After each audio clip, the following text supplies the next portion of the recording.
जय श्री चित्रगुप्त।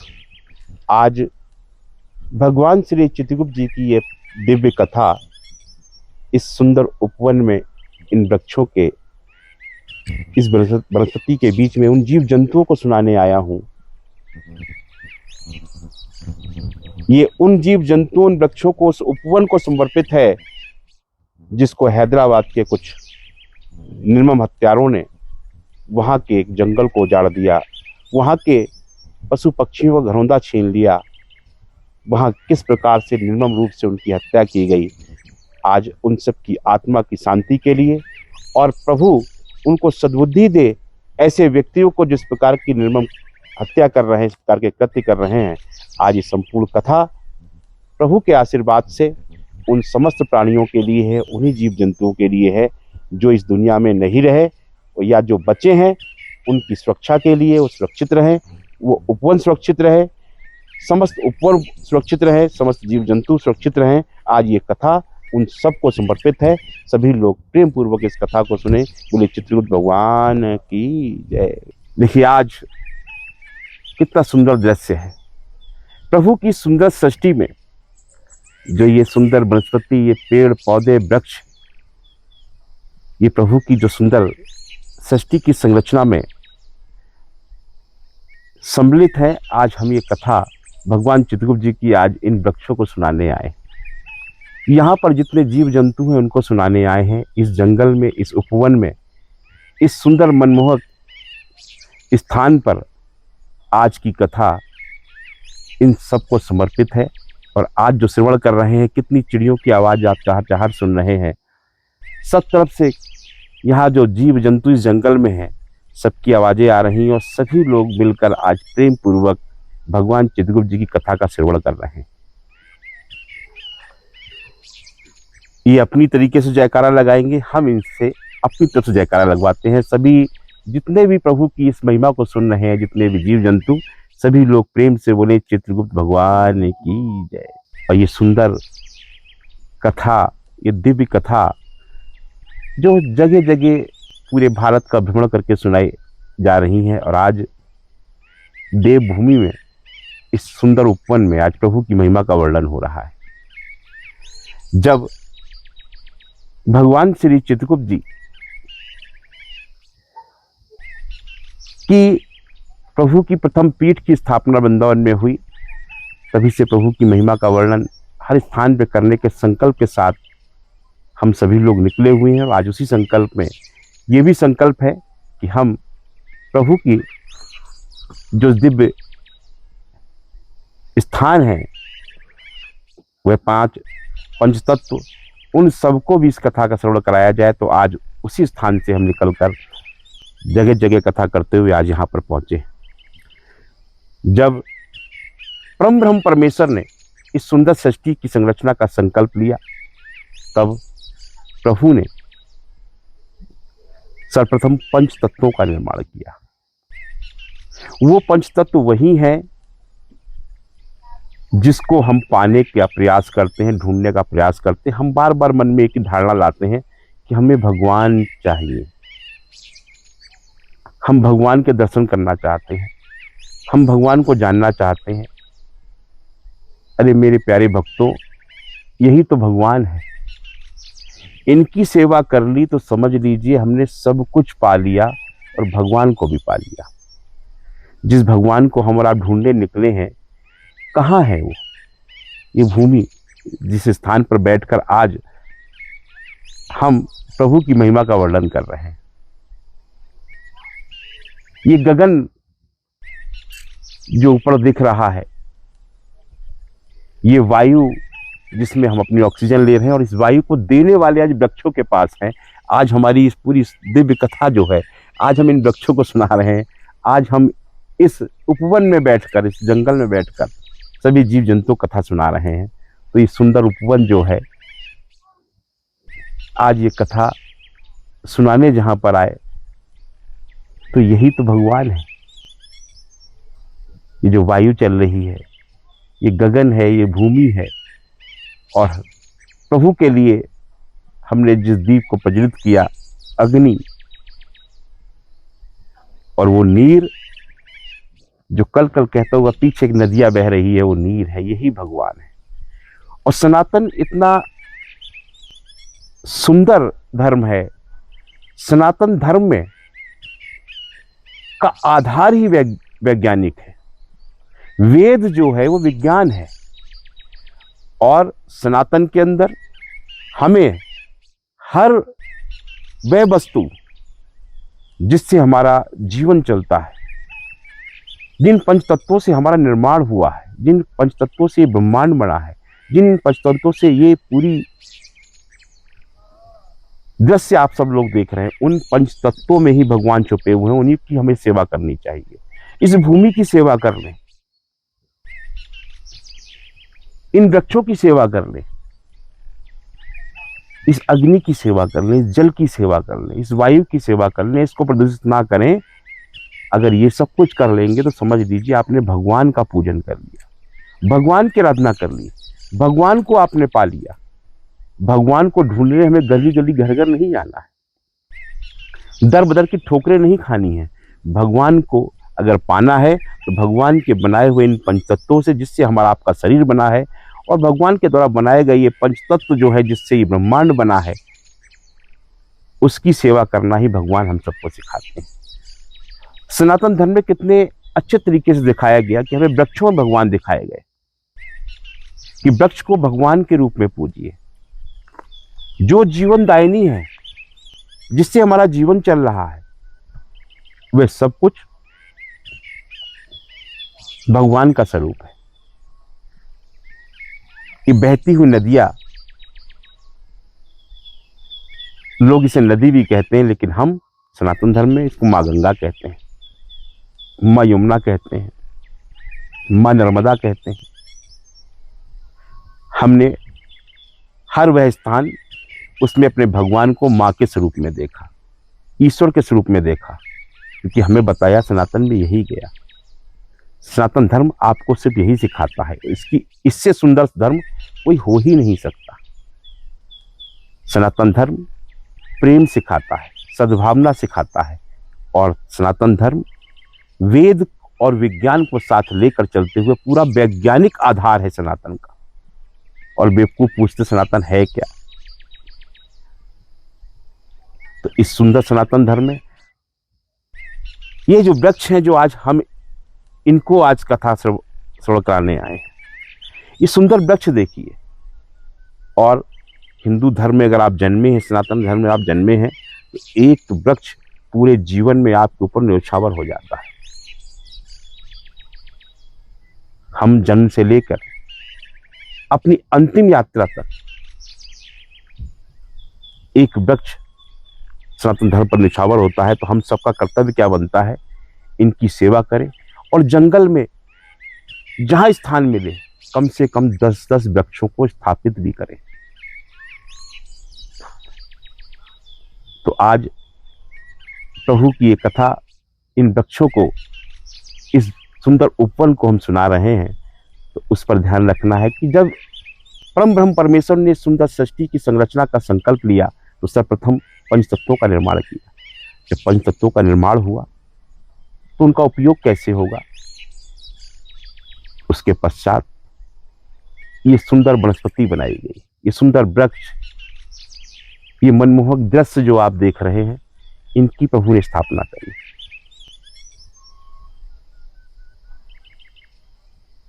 अब इनकी स्थापना के बाद में अभी जो पीछे से चिड़ियों की चहचहाहट आ रही है, ये पशु पक्षी, इस जंगल में कितने पशु कितने पक्षी हैं, आपको सब दिखते भी जाएंगे, आवाजें भी आती रहेंगी। पीछे आप अगर ध्यान से सुन रहे होंगे तो चिड़ियों के साथ साथ अन्य जानवरों की आवाज भी आ रही है। उसके पश्चात प्रभु ने इस सुंदर सृष्टि में पशु पक्षी की संरचना करी, और इन सबकी सेवा करने के लिए जब प्रभु ने देखा कि सुंदर सृष्टि में सब कुछ स्थापित हो चुका है, जीव जंतु पशु पक्षी सुंदर उपवन सबकी स्थापना करने के पश्चात प्रभु ने सबसे सुंदर एक मानव काया में मानव को उत्पन्न किया। वो सिर्फ इसलिए उत्पन्न किया गया कि वह मानव जाकर इस सुंदर सृष्टि की जिसकी प्रभु ने संरचना करी है, इसकी सेवा करेगा। और जब प्रभु का, क्योंकि ये मानव जो है, हम भगवान को किसी चित्र स्वरूप में जब देखते हैं तो शायद मानव रूप में ही देखते हैं, उनका जो चित्र आ रहा है। देवी को देखते हैं तो माता के रूप में देखते हैं।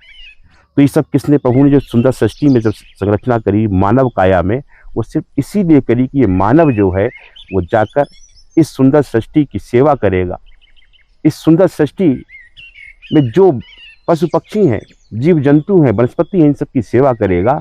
परंतु जब प्रभु को ये पता चलता है, तीनों देव तीनों देवियों को, कि जो सबसे सुंदर हमने काया बनाई, ये मानव काया में जिसको उत्पन्न किया, आज वही सबसे ज्यादा इस वनस्पति से खिलवाड़ कर रहा है, वृक्षों से खिलवाड़ कर रहा है, पेड़ पौधों से खिलवाड़ कर रहा है, सुंदर जो पशु पक्षी बने हैं इनसे खिलवाड़ कर रहा है।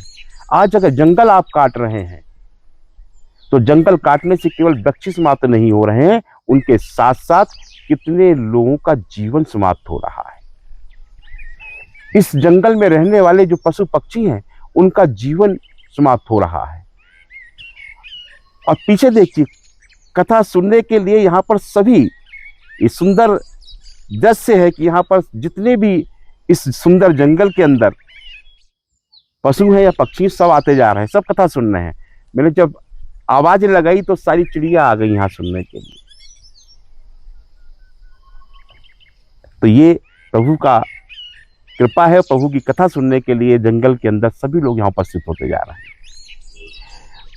जो सबसे सुंदर काया बनाई, मानव से भी इसलिए भगवान ने बनाया था कि वो जाकर इनकी सेवा करेगा। लेकिन वही मानव जब दानव स्वरूप में आने लगा, और वही मानव जो दानव स्वरूप में आने के बाद ऋषि मुनियों को प्रताड़ित कर रहा है, यज्ञ में भंग डाल रहा है, और धीरे धीरे देखा जा रहा है कि बृहस्पति को नुकसान पहुंचा रहा है, पशु पक्षियों का भक्षण कर रहा है, तब तीनों देवों को इस बड़ा चिंतन होता है, बड़ा चिंता करते हैं। ये क्या हुआ?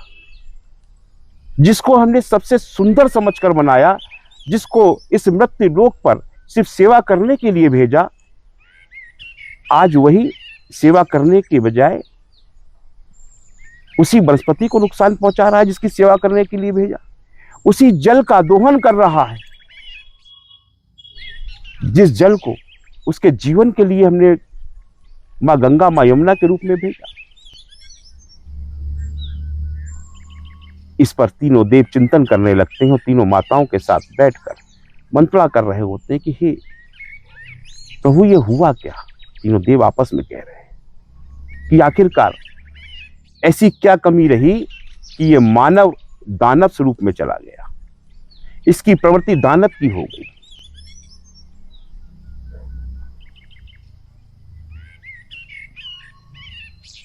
भक्तों, अपने जीवन में, पूरे जीवन में आप एक वृक्ष अपने ऊपर समर्पित करवा रहे हैं, तो क्या आपका कर्तव्य नहीं है कि आप जंगल में जाकर स्थान देखकर 2, 5, 10 वृक्ष लगाएं ताकि इस जंगल को बचा कर रखें? आपके साथ क्या क्या घटनाएं घटित हो रही हैं। बहुत दूर नहीं, अभी कोरोना काल में कितने लोग अपने प्राणों को सिर्फ इसलिए न्यौछावर कर दिया कि उन्हें ऑक्सीजन की कमी हो गई थी। जब इन वृक्षों के साथ खिलवाड़ करोगे, इस जंगल के साथ खिलवाड़ करोगे, तो ईश्वर भी कभी ना कभी तुम्हें किसी ना किसी रूप में दंड अवश्य देगा। भगवान चित्रगुप्त जी के दंड से आज तक कोई नहीं बच सका। हम जो कर्म कर रहे हैं, जो कार्य कर रहे हैं, अगर पाप करेंगे तो पाप का दंड तो हमें भुगतना ही पड़ेगा, चाहे किसी भी स्वरूप में भुगतना पड़े। और तीनों देव तीनों माताओं के संग क्रोधित होते हुए इस पर मंत्रणा कर रहे हैं, चिंतन कर रहे हैं कि आखिरकार ये कमी, ये गलती कहां पर हुई, जहां इस प्रकार का सबसे सुंदर जो प्राणी बना वो आज दानव रूप में किस प्रकार से सबको प्रताड़ित कर रहा है। ऐसा विचार करने लगे, तीनों देव मंत्रणा कर रहे हैं। तभी वहां पर नारद मुनि प्रकट होते हैं। नारायण नारायण। क्या हुआ प्रभु? आज तीनों देव तीनों माताओं के संग इतने गहर चिंतन में कैसे व्यस्त हैं।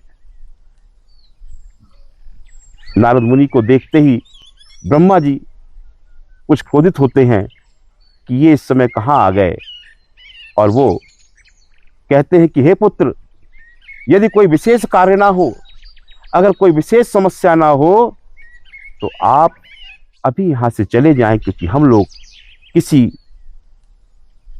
गहन चिंतन में यहां पर आज विराजमान है। नारद मुनि मुस्कुराते हुए कहते हैं, नारायण नारायण प्रभु, मैं तो प्रकट ही वहां होता हूं जहां पर कोई विपत्ति आन पड़ती है, उसकी समस्या का समाधान निकालने के लिए वहां उपस्थित होता हूं। भक्तों, यदि नारद मुनि ना होते तो आज ये सृष्टि भी ना बची होती। देवलोक से मृत्युलोक तक जब जब भी संकट आए, चाहे वो देवलोक पर आए या मृत्युलोक पर आए, तब तब समय समय पर नारद मुनि जी ने ही जाकर सभी देवी देवताओं को जगाने का कार्य किया, बताने का कार्य किया कि हे प्रभु, हे मां, देवलोक पे संकट है, उठिए और उनको बचाने के लिए निकलिए। मृत्युलोक पे संकट है। तो इसलिए हमारे यहाँ कुछ लोग कहते हैं, अपने मोहल्ले में, अपने क्षेत्र में, अपने गांव में, अपने शहर में अगर कोई व्यक्ति किसी के बारे में बताने पहुंच जाए, किसी की शिकायत करने पहुंच जाए, तो उसका उपहास होता है कि नारद मुनि बना हुआ घूम रहा था। अरे नारद मुनि को पहले जान तो लीजिए। उन्हीं के पास ये क्षमता है कि जब भी तुम पर कोई विपत्ति आएगी तो नारद मुनि ही पहुंचेंगे देव और देवियों के पास में बताने को कि महादेव उठिए, माता उठिए और जाके रक्षा कीजिए। नारद मुनि के ऐसे वचन सुनकर प्रभु श्री नारायण कहते हैं कि हे नारद, तुमने सत्य कहा कि जब जब भी कोई देवलोक या मृत्युलोक पे संकट आया है, तब तक तुमने ही आके हम सबको बताया है। तो बताओ, जिस समस्या पर हम लोग यहाँ पर गहर चिंतन में व्यस्त हैं, उस समस्या का समाधान क्या है? प्रभु श्री हरिनारायण को प्रणाम करते हुए नारद जी कहते हैं कि हे प्रभु,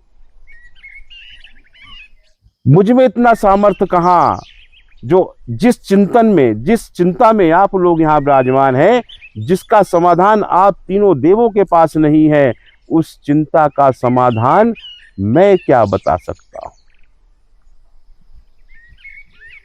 तो श्री नारायण कहते हैं कि अभी तो आपने कहा कि मैं वहां प्रकट ही वहां होता हूं जहां गहर चिंतन और समस्या होती है। बोले प्रभु, सत्य कहा आपने, लेकिन साथ साथ ये भी बताने आया हूं कि आप तीनों देव तो चिंतन कर रहे हैं, आप तीनों देव तो मंत्रणा कर रहे हैं, लेकिन तीनों माताओं से कोई विचार विमर्श नहीं कर रहे हैं। अरे आप जिसका चिंतन इतने समय से कर रहे हैं, इस चिंतन का समस्या का समाधान तो आप तीनों माताओं से पूछ लीजिए, ये चंद मिनटों में आपकी समस्या का समाधान कर देंगे। प्यारे भक्तों, मात्र शक्ति में वो ताकत होती है। आप कितनी भी घोर संकट में फंस जाएं, कितनी भी घोर समस्या में फंस जाएं, आपकी समस्या का समाधान केवल घर में बैठी हुई माँ के पास है, घर में बैठी हुई पत्नी के पास है, बहन के पास है, बिटिया के पास है। और अगर उस समस्या को आप जग जाहिर करके अपने मित्रों को बताएंगे तो सिर्फ उपहास का केंद्र बनेंगे। और अगर वही समस्या आपने माँ से को बता दी, बहन को बता दी, बिटिया को बता दी, पत्नी को बता दी, तो आपकी चंद मिनटों में समस्या का समाधान हो जाएगा। नारद मुनि के ऐसे वचन सुनने के बाद तीनों देव तीनों माताओं की ओर निहारने लगते हैं कि अगर तुम लोगों को समस्या का समाधान पता था तो इतनी देर से हम सब परेशान बैठे हैं, तो क्यों नहीं बता रहे? प्रभु श्री नारायण कहते हैं कि हे देवियों, अगर आपको पता था तो आपने क्यों नहीं बताया? माता सरस्वती मुस्कुराते हुए कहती हैं कि हम बताते तो तब जब आप हमसे कुछ पूछते, हमें बोलने का अवसर देते। आप तीनों देव ही आपस में मंत्रणा कर रहे हैं और चिंतन कर रहे हैं। आपने कभी इस बात का ध्यान किया ही नहीं कि जब परम ब्रह्म परमेश्वर ने, परम शक्ति ने सुंदर सृष्टि की संरचना का संकल्प लिया और अपने स्वरूप को 3 रूप में विभाजित किया और आप तीनों देवों के साथ हम तीनों देवियों को साकार रूप में स्थापित करके सुंदर सृष्टि की संरचना की संकल्प को पूर्ण किया। प्रभु श्री ब्रह्मा जी का मेरे साथ सृष्टि उत्पत्ति का कार्य, प्रभु श्री नारायण का माँ लक्ष्मी के साथ में लालन पालन का कार्य और महादेव का माँ शक्ति के साथ में मोक्ष प्रदान करने का कार्य।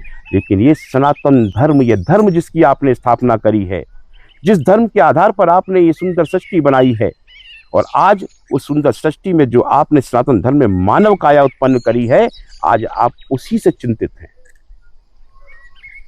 और आपने कभी इस बात पर तीनों देवों ने ध्यान नहीं दिया कि आप तीनों देवों के जो कार्य हैं वो कार्य कर्म प्रधान है। कर्मों के आधार पर आप तीनों देवों को निर्णय लेने हैं। प्रभु श्री ब्रह्मा जी को मेरे साथ सृष्टि उत्पत्ति में जो पुण्य आत्मा अपना शरीर त्याग कर वैकुंठ धाम में आई, उसको किस योनि में प्रवेश देना है, ये कर्मों के आधार पर निर्धारित होना है। श्री नारायण को माँ लक्ष्मी के साथ लालन पालन में किसको दारुण दुख देने हैं, किसको अपार सुख संपत्ति देनी है, ये समस्त कार्य क्या है, ये भी कर्मों पर आधारित है।